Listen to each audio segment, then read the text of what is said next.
You are listening to Proof Text, a Glossa House podcast exploring Scripture and all things related to it. New episodes are released daily.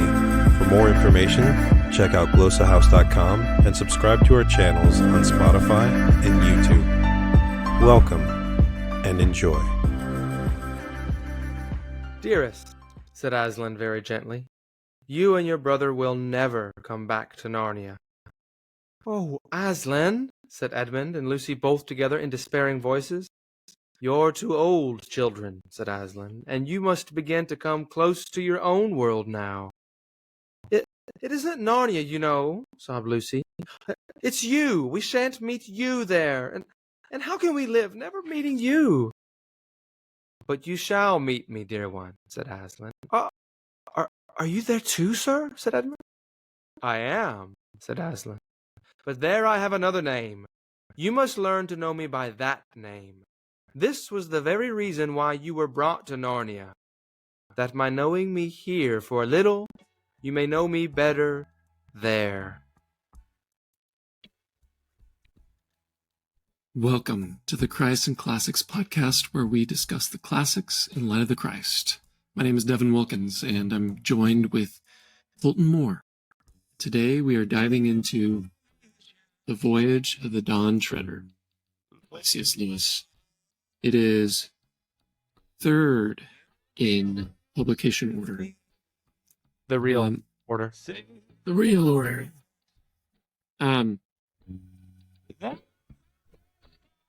In this book, essentially, we've left Peter and Susan.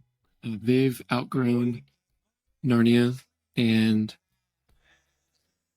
we are joined now by Edmund and Lucy and their cousin, Eustace Clarence Scrubb. Oh, so this book is really popular for its very beginning, but I quoted, and Lewis did begin the book in his really famous way, which I'll read right now. Chapter 1, the picture in the bedroom. There was a boy called Eustace Clarence Scrubb, and he almost deserved it. His parents called him Eustace Clarence. Keep going. And masters called him Scrubb. I can't tell you how his friends spoke to him, for he had none. He didn't call his father and mother, but Harold and Alberta. They were very up-to-do. They were vegetarians, and they're teetotalers, and they wore certain kinds of undergarments, Lewis says. So they're very prim and proper people, and that's how the book begins. But we chose to begin this episode with, at least Devin was really gracious to let me read what is my favorite, probably my favorite quote of the Chronicles, which is the one that we read at the beginning. But Devin, go ahead. I interrupted you. I was just going to say, he says, Are you there too, sir? Said Edmund. And notice how Aslan responds. His first two words there. I am. Pause. Yeah. Yeah. Right. Yeah. It's fascinating. Yeah. I don't think that's an accident. No. And we could just take the rabbit trail to kind of kick us off. This really, This plays into the heart of what we believe is the best way to read the great books. And it's to be a Christian and to read the great books as a Christian and to see Christ within the great books just a little and know him just a little bit through the characters of like Aslan and High King Peter and Caspian and eventually Puddleglum and Pole and Eustace, just a little, so that by knowing him there, we can know him that much better in our own worlds. And we've talked about that a few times, but I think that quotation by Lewis really encapsulates what we're trying to do and what we really believe in as far as reading books. Yeah, so, it really does. It really does. Everything we do is to ultimately enjoy God more, know God more. And Lewis just rocks it there. And Yep. I mean, I think his books are enduring precisely that reason, how successfully he executes that. Yep. It's great. It's great. Go ahead. So we typically begin each episode with a quick little summary, usually a quick summary of a book, and then we jump off with a leading question and try to tease that question out. But the nature of the book, The Voyage of the Dawn Treader, lends itself to a summary being woven into the question that I'm about to ask itself. The book is kind of like the Gospel of Mark. It's really episodic. It's really fast paced, episode after episode after episode. And although it's the longest book in the series. Yeah, that's true. And thus far, it's still my favorite. I will say this last reading of Prince Caspian was really enjoyable, and it was really good. I think it was especially enjoyable to read it at a fast clip. Yep. So I'm going to ask my question. I'm going to lay out some evidence that undergirds my question, and then I'll restate the question at the end, and Devin is going to help me kind of I will then ask a lot of questions to help Colton answer his own question. Well, that's exactly what we're doing. We're trying to expand our horizons and not necessarily pin the question. So here's the question.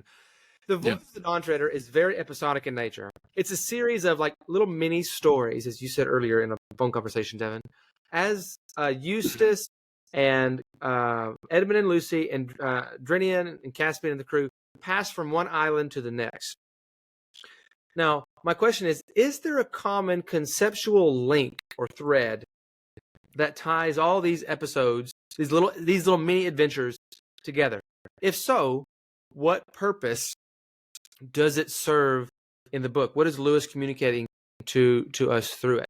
So basically, the book starts out.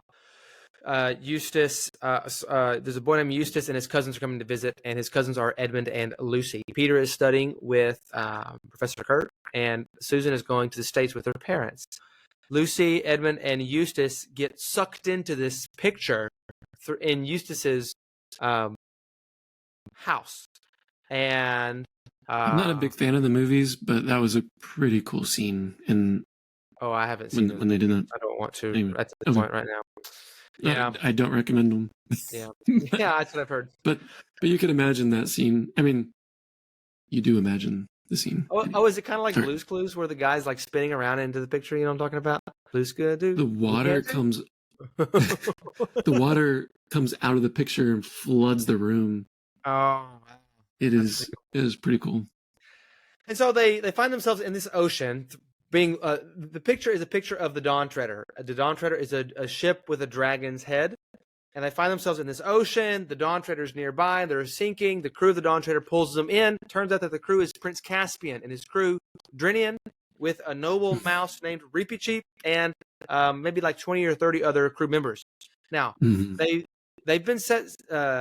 Caspian and the crew have set sail, and they're trying to find 7 lords of Narnia that Miraz, his uncle, had previously driven out. It's been 3 years since the book of Prince Caspian. Now, they arrive, their first arrival, once coming aboard, and much complaining by Eustace. Remember, Eustace is a pretty whiny child. Lewis goes out of his way to describe him as a really pragmatic, modern, utilitarian, only nonfiction reading kind of character, and really snooty. Yeah. And they arrive at the Lone Islands in chapter 3. And they arrive there. The children immediately recognize the island. They've been there before. But they get kidnapped, all of them, by slave traders, slave merchants, who are going to sell them in the market. And Prince Caspian gets bought by one buyer who ends up being one of the lords. And Caspian and him realize the connection, and they essentially overthrow the island, the island Governor Gumpus. Here's the key thing: the Governor Gumpus is a greedy miser who oversees the slave trade for the sake of the production of the islands, and so he's overthrown this greedy character, this greedy governor. On Thelimath. Yes, in Thelimath. and the Lord Byrne is the guy he stays back and on the Lone Islands to be the Duke. Story continues. They come across another island where Eustace is still moaning and complaining, and he ends up wandering off by himself. He sees a dragon that dies in front of him. He goes into the dragon lair, not knowing what he's stumbling into, finds out that, like you would expect, there's a lot of treasure in the dragon lair, and he's overcome with the thought of having all this money and greed and how there's not going to be any taxes to tax the money. And he's turned into a dragon overnight. Presumably because of the greed that has infested his heart. And at this point, Devin, we could pause. We could just kind of make this episode like a longer explanation of the book as we unfold the evidence and re-ask the question toward the end.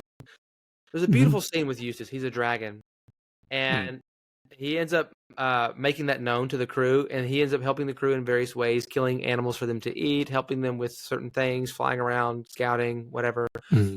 But then he meets Aslan, and Aslan brings him up the mountain, bathes him in the water, rips scales off of him. Yeah, I think for many people, this book is their favorite amongst the Chronicles precisely for this scene. And I don't know I know it's your favorite book. Would that be the case for you, Colton? Not because of this scene, but this is certainly a beautiful scene. And Lewis is, I think, giving away his Anglican cards here with the baptism of Eustace, right? Eustace's baptism? The part that I love is when he has to dig deep.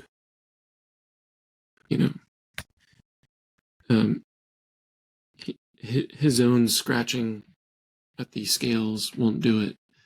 It's got to be like Aslan's surgical, tearing away. And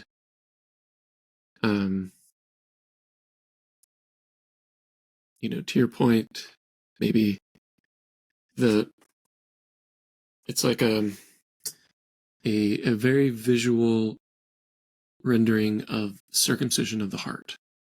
Yeah. He's hardened, and it's showing on the outside. He's even serpentine, to boot, and he's unable to free himself from his own hardness of heart. And Aslan himself is the one who can do it. And it's the waters themselves kind of are the stinging, searing, almost like, and you were sealed, he's already, it seems, already regenerated before, if we're getting theological about it. Oh, yeah. He already seems regenerated before the even the waters. Even in chapter 5, Lewis, the commentator, notes that Eustace is already becoming the narrator. He's already becoming a different kind of boy before he's even become a dragon. So there's if we're getting theological and kind of interpreting it through this kind of lens, there's some sort of calling before he realizes before he becomes what he already is, a monster. And he tries to rip the skin off of himself that he can't, because it just keeps growing back. Only Aslan can, and it's really painful. It's really painful, like pulling a scab off. But once that scab's off, it's really satisfying. And there's beauty there. And Eustace's monstrous nature, I think, was brought upon by the greed that, he's already kind of a monster of a boy as it is, but it was affected through the enchantment of the gold in the lair, which is a theme of money and greed that we saw in Gumpus. And then we get to chapter 8, after Eustace is made into a boy again, and we get to an island that makes anything the water, an island that has a lake which turns anything it touches into gold. And when the children and the crew figured this out, Caspian and Edmund, well, particularly Caspian, gets quite greedy and ambitious, asserting his authority, about to pull his sword out on Edmund, hand on the hilt, and then Aslan comes by and stops the nonsense, breaks the enchantment, and they get back on the ship and they leave. So another instance of money, greed, ambition, pride. We get to chapter 9, and we come to another island. The other Can I major. just say something real fast? Yes. Aslan, in other books, Aslan, or at least up to this point, he is kind of also episodic, showing up here and there, but here it seems especially so. He just, shows up and, meets one person here, one person there. And what's he doing in each time? At least in the first time, it's with Eustace. He breaks the enchantment with the dragon. The second time, it's in Goldwater. He breaks this enchantment that's about to take over Caspian. He's about to kill Edmund. This next time is with Lucy in chapter 9 when he appears on the island of the voices. And in this island, you've got these invisible, strange characters. So weird. I know it. You find out that they've been turned invisible because they're ugly. And the magician who owns the island, who rules over them, turned them invisible because that's what they wanted. But it turns out that everybody's turned invisible, and they all hate it. So they get what they want, and they loathe it. And so the only way to break the enchantment is to have a little girl go up into the upper room of a house on the island to read from the magic book to say the spell, say the reversal spell. And Lucy goes up there, and she goes up there and she finds the book. But what's interesting is that we find Lucy sinning. We find her weak spot in terms of virtue, which is there's a spell to make her beautiful beyond all compare, and she covets that. And there's a spell that helps her see what others are saying about her. And she gets really angry with this friend who's backstabbing her. And then Aslan shows up and basically convicts her of these errors, of her sin. And she feels very bad about it. And Aslan comes and saves the day because I think she was going to go along with some of these spells. But then she breaks the spell. Everybody turns visible again. And they go on their way. And oh wow, Devin, what is this? 20 minutes and 21 minutes. I'm gonna have to edit this because my computer's about to die. I didn't charge it. Golly. This is a interesting episode. Do you have a charger? Oh gosh. Well, Colton's getting his charger. Just do a little dance. Wow, it's about to die. The entertainment for the show. This is a high quality show. Oh yeah. All right, there we go. We can edit that out. Come on. No. Well, yeah, okay. So you were on the Dark Island with Lord Roop. Yeah, and so we well, hold on. Back at the Island of the Voices, we find out later on that this magician is a fallen star, one of the fallen, like probably a ruler of the cosmos in some regard. It has some sort of authority. That he was punished by watching over these ridiculous, idiotic duffel puds. And duffel puds. It's just interesting. Why was this leader punished? We don't know yet. But there's also another thing. I'm almost done. There's also another theme with the duffel puds, wishing for invisibility and then loathing for that which they wish. This happens in the next chapter with Deathwater, with the Dark Island. They come into this darkness where your dreams come true. And we find one of the lords, the Lord's Roop. And he says, this is where dreams come true. And the crew's like, whoa. Dreams come true here? Wow, man. That sounds great. And he's like, you fools. This is what I came here with that kind of mindset. And now the dreams, nightmares are coming true. So, once again, we see a character who's wishing for something and loathing that they've gotten it. And then we come to chapter 13, where we meet the three sleepers. It's another island where we meet Ramandu, who is Aslan's father.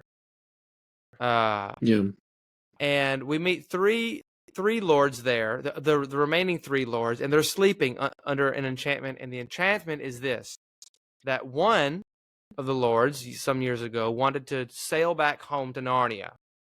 One wanted to stay where they were at and die there, while the other one said, we haven't many years left to live, so let's just keep going for the sake of adventure, onward east. And they argued. And this last one, who Lewis says was very masterful, obviously had some authority, took up a knife that was on the table, a knife that he shouldn't have touched, which is the very knife that Aslan was slain with. Very strange. And they're put to sleep. Witch. Yeah, by the White Witch. And so all this to say, there's these themes of greed and ambition and getting that what you wish for, but it's somehow coming back on your head as coals that I don't know how to make sense of. This seems to be some sort of loose common thread that unites the islands together. Am I onto something, Devin? That's my thought. Yeah. Colton, I think that's insightful. Would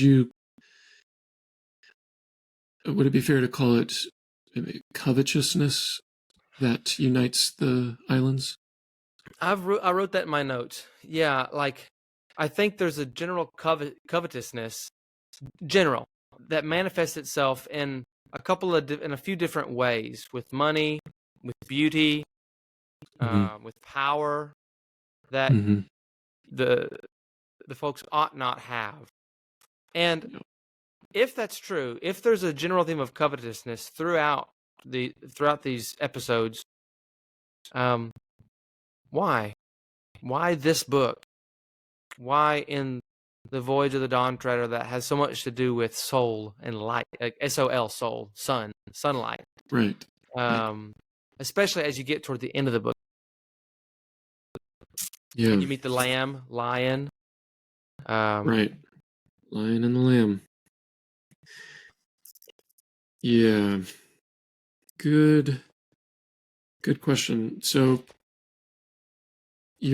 at this point, you're wondering, why did he choose covetousness as a unifying theme across the islands and not something else? Yes, why is it important for this book? Without which we would lose what?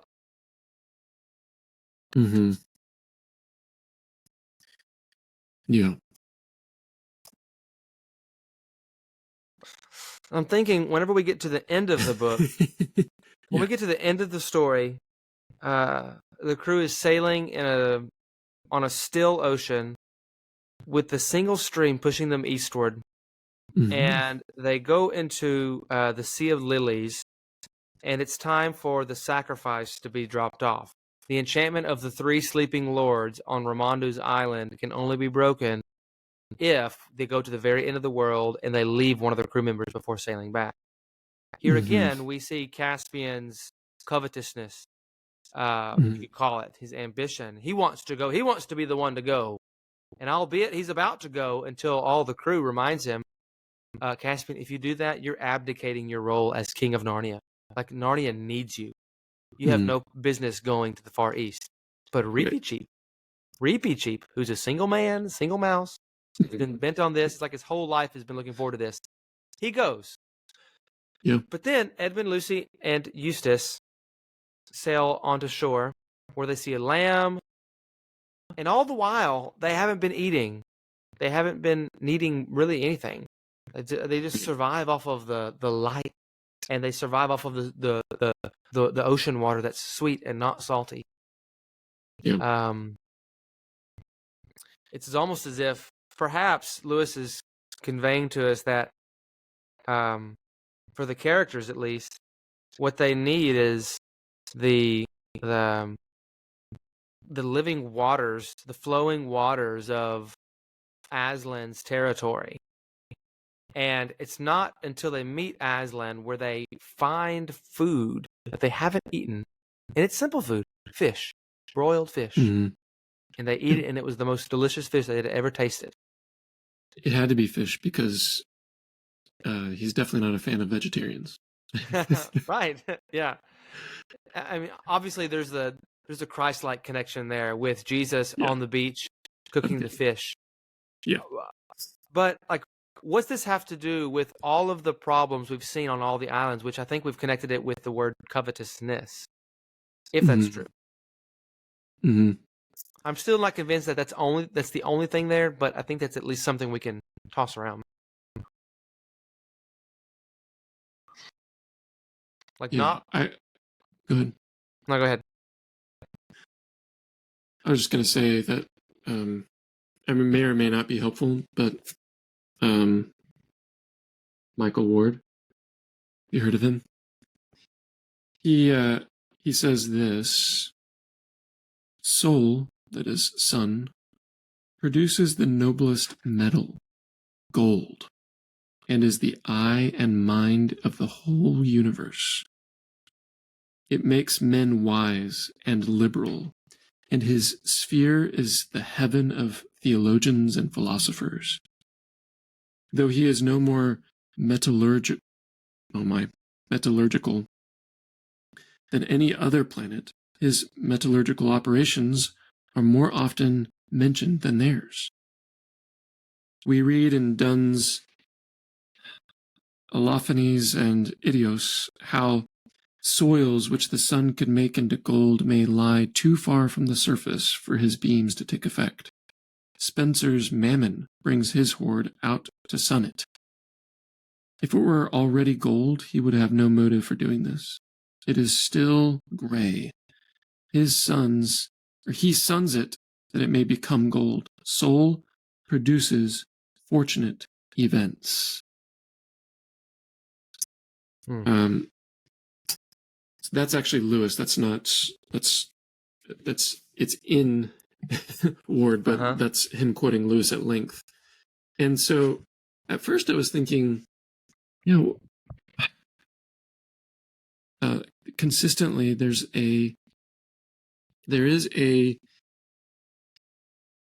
an aspect in the Voyage of the Dawn Treader where it consistently highlights, the weakness, the covetousness of these characters that we like, generally, or come to like. But I thought that was interesting that what he kind of says there at the end, he suns it that it may become gold. Soul produces fortunate events. So perhaps it is the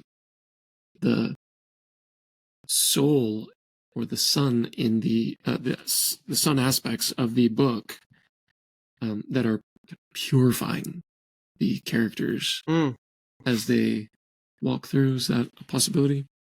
Yeah, you definitely see that. The further east they sail, the light gets brighter, and you would expect them not to be able to see because it's so bright. Right. But they can see, and they see all the clearer because of it. They lose interest in food and normal water. They don't need it. They just drink the water that's far east as the light gets brighter and brighter and brighter and brighter until they finally reach the shore. Right.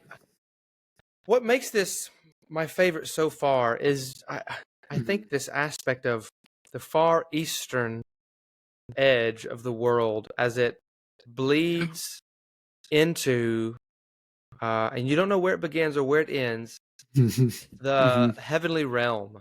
You see this in Tolkien's mythology in the Silmarillion. At one point, Middle Earth, Arda, becomes quite so corrupt that Valinor, the land of the gods, so to speak, who rule over Middle Earth, pulls itself out of Arda. And the only way to get there is to sail westwards on the sea And at some point, you're sailing west on the sea. You somehow leave Arda, the earth, and enter into the land of the blessed realm. And there's something similar here happening, especially when you pass through the wall of the water. Yeah. Also kind of reminds me a little bit of Pilgrim's Progress, although slightly different. But I think Lewis is warning us. Lewis is warning us of the dangers, the pitfalls of covetousness. He's, I think, telling us through these characters, you think you want what you crave, but you really don't in its fullness. It will destroy you. You think you want all the money the world can afford, but it will destroy you from the inside. You want to be the most beautiful. You want to be seen as handsome or lovely by others. You want to go to America.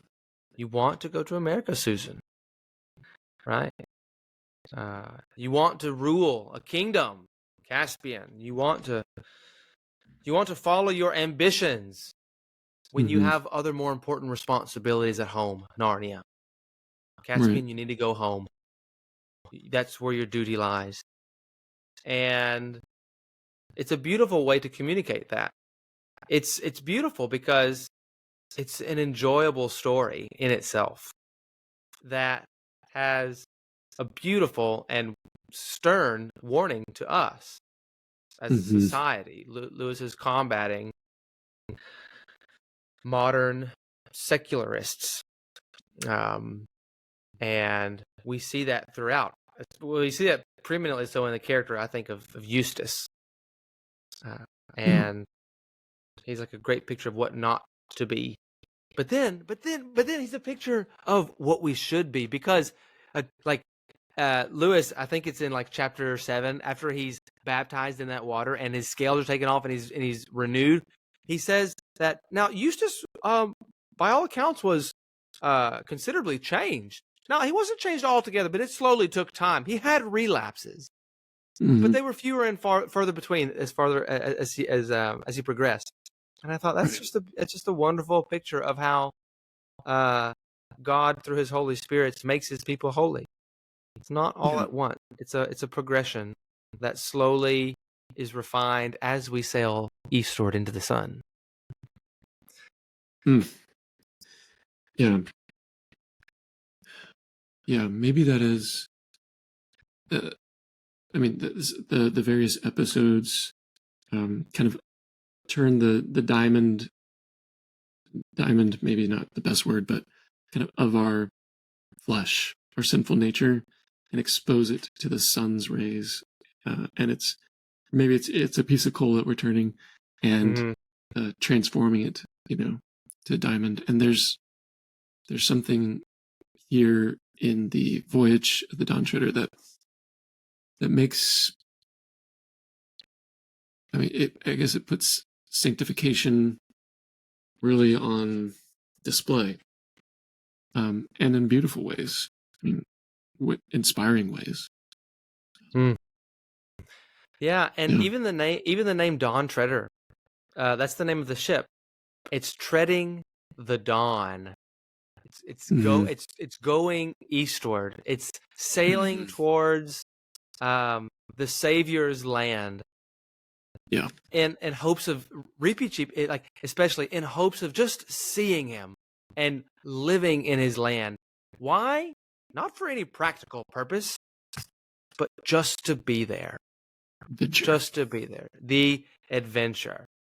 The adventure. This is a pet peeve. This is slightly tangential, but it's related. We don't read books, great books. And I tell my students this. We don't read great books for any sort of pragmatic purpose. Primarily so. There are pragmatic results that come from reading books, such as your vocabulary grows, your English grammar and your English syntax is better, your writing is helpful, you can learn very valuable lessons, but you primarily read great books for those reasons that are less intangible often, for the sake of enjoying it. for the sake of just being in that country for a little bit. Mm-hmm. That's the reason. And no standardized test can assess that. That's true. my pitch. Yeah. We read to look along the beam. We don't read primarily to analyze it. Yeah. Although Lewis will say both are valuable and necessary and important. Yes, most definitely. Most definitely. But imaginative literature, especially. I think the first order, anyway, is looking along. Yep. But yeah, not to exclude the other. Otherwise, we shouldn't be teaching literature ever. We should just say, "Here's a book, kid. Read it. Have a good time." Yep. Yeah. Yeah. Well, man, we've talked around this, and we've kind of clarified the question. We haven't necessarily answered our question. I think to answer this, we may need to read it a couple more times to figure out some of these layers. This book really feels like an onion, where there's several different layers, all interwoven or stacked on one another. I think that's why I like it so much.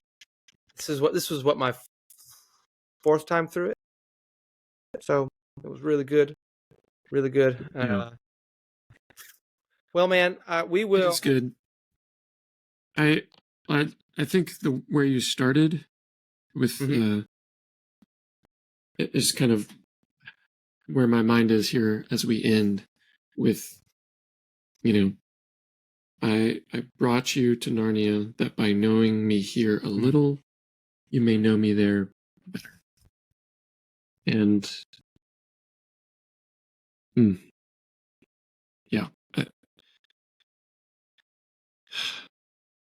it's so strange, isn't it? Like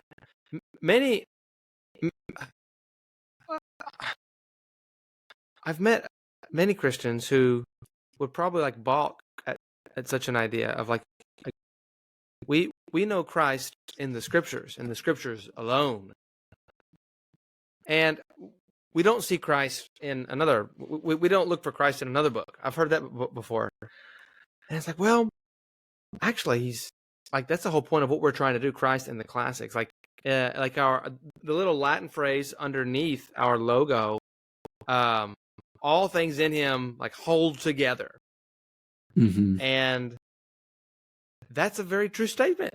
Like, you see Jesus in a book like this, and especially it gives since you it comes from Colossians, right, right.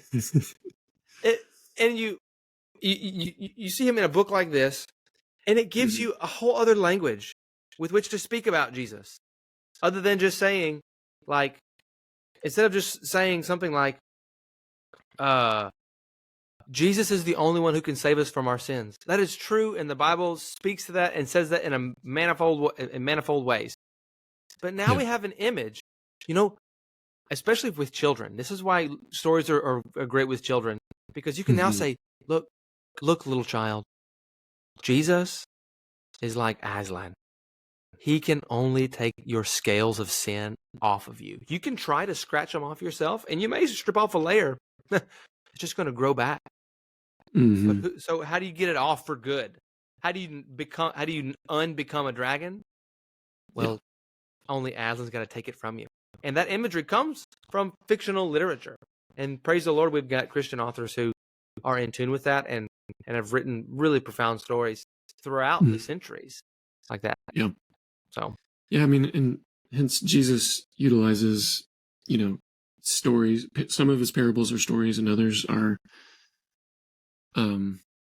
mere images, but they engage the imagination, and they put the hearer, square in the center of what they're considering.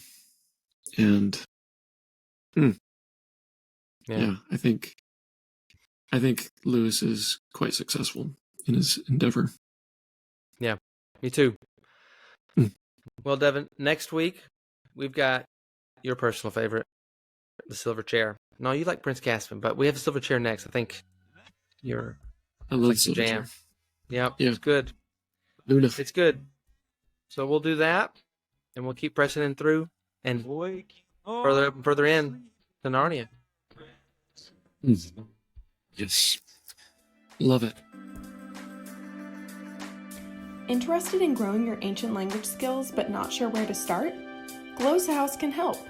From illustrated readers and short stories to lexicons and grammars, Glossa House offers a variety of resources for beginning, intermediate, and experienced ancient language learners. Head to glossahouse.com today. Glossa House, language resources for the global community.